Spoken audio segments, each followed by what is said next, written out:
Under the coercion of torture, leaders of the medieval Knights Templar were forced to confess to worshipping a demonic idol called Baphomet. Descriptions of the idol's appearance varied by confession, from a dead cat to a nude woman to a severed head. The origin of the name has been subject to speculation as well. Modern scholars of the occult have suggested that the word Baphomet is a portmanteau of the Greek words baphe and metis, and means baptism of wisdom. Historians of Templar lore, however, have suggested that the word is a corruption of Mahomet, the French pronunciation of Muhammad, suggesting that the warrior monks of Christ were accused of having defected to Islam, which to medieval European Christendom was just as bad as being devil worshippers. Today, Baphomet is associated with modern Satanism. It is recognized by the image of a satyr-like figure, seated cross-legged, arms positioned in a hermetic gesture, with a bare-breasted female torso, goat-like head, bird-like wings, and a torch between its horns. It is also recognized by a sigil composed of a goat's head, framed within an inverse pentagram and encircled by Hebrew letters spelling out the word Leviathan.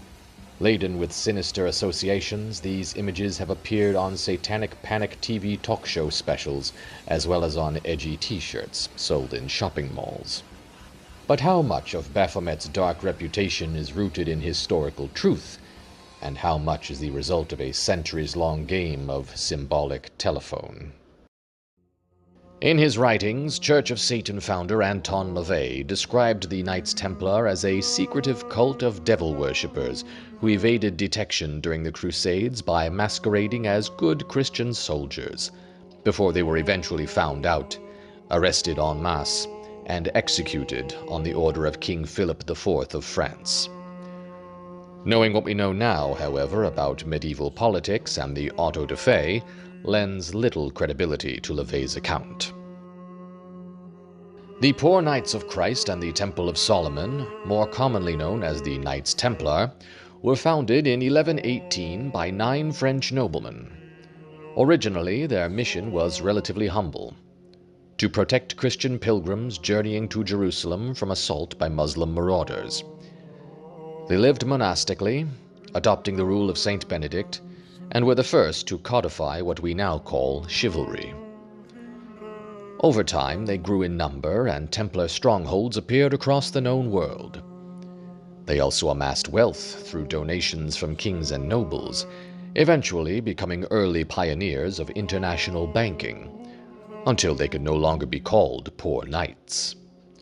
They lent out their bountiful wealth, as well as their military strength, to Christian kings in their campaigns, on the condition that they were never used against fellow Christians. Some greedy, ambitious believers in the divine right of kings, however, took this condition for arrogance. King Philip IV was one of them. Envious of their riches and deeply in debt to the knights besides, he sought to settle his accounts in the most ruthlessly efficient way possible. On Friday the 13th of October, 1307, Philip ordered the arrest of Templar leaders on charges of blasphemy, sodomy, and witchcraft. Though Pope Clement V protested, arguing that the Templars were under church jurisdiction, the damage was done. The knights had already confessed, albeit under torture, forcing the papacy's hand.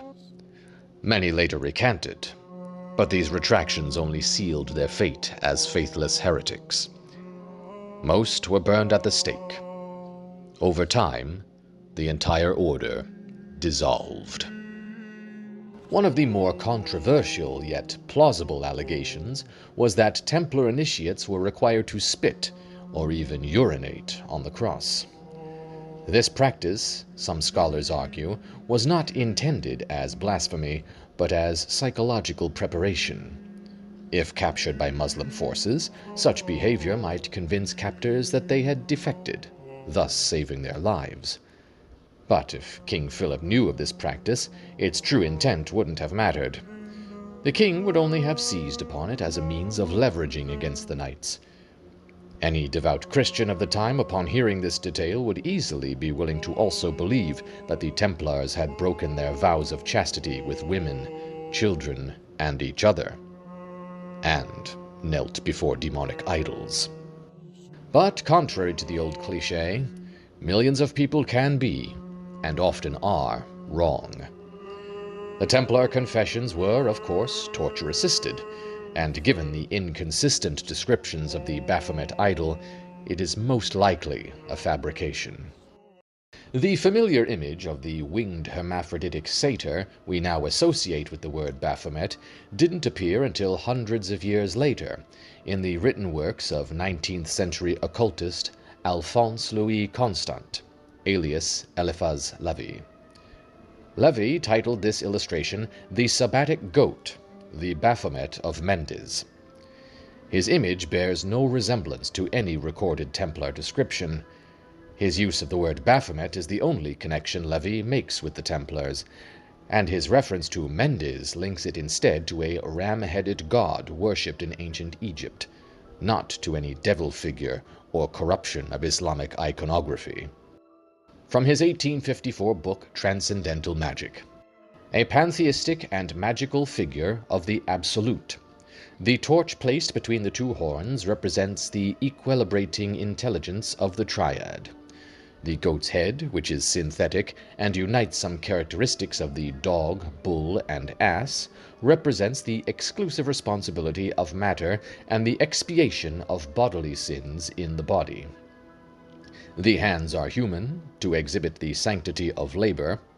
They make the sign of esotericism above and below, to impress mystery on initiates. And they point at two lunar crescents, the upper being white and the lower black, to explain the correspondences of good and evil, mercy and justice.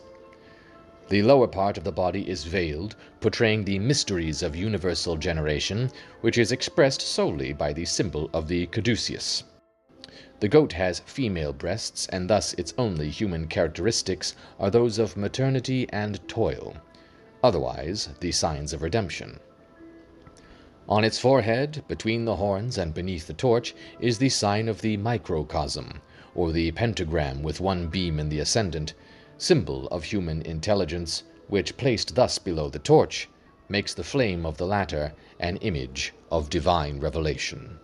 While the amalgamation of animal and human features in Levi's image may strike the modern viewer as grotesque, especially with the addition of horns that evoke conventional devil imagery, his description offers something far more complex and symbolically rich. Rather than an embodiment of evil, Levi's Baphomet is a multifaceted emblem of balance, synthesis, and esoteric truth. It functions as a visual cipher, a fusion of opposites, male and female, light and dark, spiritual and material, intended to provoke contemplation rather than fear. In this light, the figure resembles less a satanic idol and more a symbolic monad, cloaked in demiurgical attire, representing the generative principle underlying all things. Historian Richard B. Spence, in his Great Courses series, Secrets of the Occult, proposes that Levi's illustration may have been a sort of occult Rorschach test, a symbolic mirror meant to draw out a would-be initiate's intellectual or intuitive response. It was, in effect, a filter for the serious from the superstitious. As for the familiar pentagram sigil, this symbol first appeared in the 1897 book The Key to Black Magic by French occultist Stanislas de Guaita. In addition to the already mentioned features of pentagram, goat, circle, and Hebrew letters, de Guaita's sigil also includes the names Samael and Lilith, spelled out between the pentagram's points. Here we find the first explicit association of the symbol with evil. Here's an annotated breakdown of the symbolism within the sigil as presented in de Guaita's work, courtesy of Google. Inverted pentagram represents matter ruling over spirit, which de Guaita associated with evil. A decidedly tame definition of evil practiced by most everyone, even those who profess to practice the opposite. Goat's head. Often referred to as the Sabbatic goat, it symbolizes iniquity, perdition, and blasphemy. The association of the goat with evil is another occult curiosity believed to stem from a parable in the book of Matthew, chapter 25, verses 31 through 46. In it, Jesus talks about the day of judgment on which the sheep, those who lived with compassion and love, will be placed on the right, and the goats, those who lived selfishly, will be placed on the left. This is also believed to be where the expressions right-hand path and left-hand path are derived. The entire metaphor is thought to derive from the relative difficulty of herding sheep versus goats. Once again, however, it is a rather weak definition of evil, especially since goats aren't moral agents and therefore can't really be evil.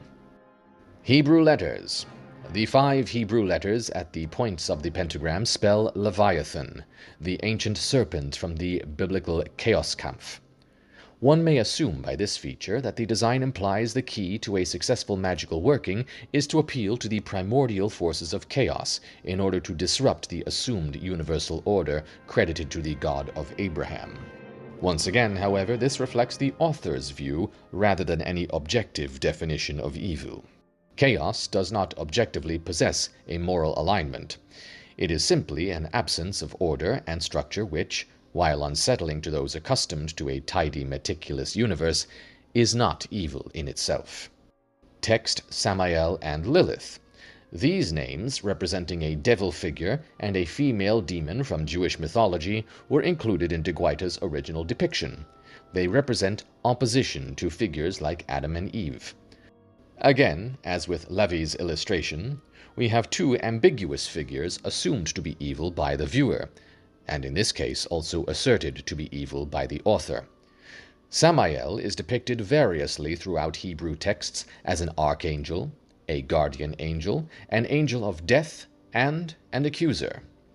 His moral alignment flip-flops constantly from good to evil. Lilith is simply the apocryphal first wife of Adam, who stormed out of paradise after asserting her equality. She was, after all, made of the same material rather than from one of Adam's bones, as Eve was.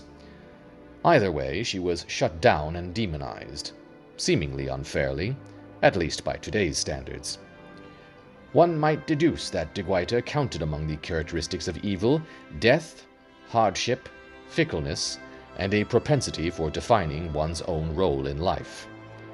Of those, I can only possibly agree with fickleness. Several decades later, de Guaita's sigil, minus the names Samael and Lilith, resurfaced on the cover of Histoire en 1000 images de la magie, a 1961 volume by French journalist Maurice Bessy. 3 years after that, an English edition titled A Pictorial History of Magic and the Supernatural was published, eventually finding its way into the hands of one Howard Levy, better known by his adopted name, Anton LaVey. It would be another 5 years before this final rendition of the sigil appeared on the cover of LaVey's own Satanic Bible in 1969, and in nearly all subsequent publications under his name until his passing in 1997. LaVey later falsely claimed to have designed the sigil himself, and attempted to trademark it as the exclusive emblem of his newfound religion, but it remains to this day in the public domain. Through LaVey's adoption, the symbol, now popularly known as the Sigil of Baphomet, was rebranded. He proclaimed it the official emblem of his new religion, one that rejected religious orthodoxy and established social mores, championed earthly indulgence and social Darwinism, and thumbed its nose at the faithfully superstitious by openly calling itself Satanism, despite professing not to believe in Satan. This is a very selfish religion. We believe in greed, we believe in selfishness, we believe in all of the lustful thoughts that motivate man, because this is man's natural feeling. If you're going to be a sinner, be the best sinner on the block. The 1970s and 80s would later bring Satan-themed heavy metal shock rock and the Satanic Panic, and the rest, as they say, is history. Tracing Baphomet's story back to its origin reveals a tale of symbolic conjuration, a self-fulfilling prophecy. If we accept that the word Baphomet had no meaning before it was forced, through torture, from the mouths of accused Templars, then it may be said that the Church, at the behest of King Philip, conjured Baphomet through ritual sacrifice. Not metaphorically, but quite literally, an entity born from fire, fear, and pain, manifesting fully only centuries later as an icon of defiance. As for the true meaning of the Baphomet image, that question defies a single answer. Religious, spiritual, and symbolic meanings are always subjective, shaped by the viewer as much as by the creator. Symbols are not fixed, they evolve. Nobody today sees a swastika and thinks of Hinduism, and few look at an inverted cross and think of St. Peter. Likewise, Baphomet means Satan to modern Satanists, but that does not erase its earlier, more esoteric interpretations. Validation of one meaning does not require the invalidation of another. To call Eliphas Levi a Satanist would be no more accurate than calling a Pujari a Nazi. Levi's Baphomet was a metaphysical composite, not a devil. Its symbolic goal was synthesis, not sacrilege. Put simply, every Satanist may love a Baphomet, but not every Baphomet belongs to a Satanist.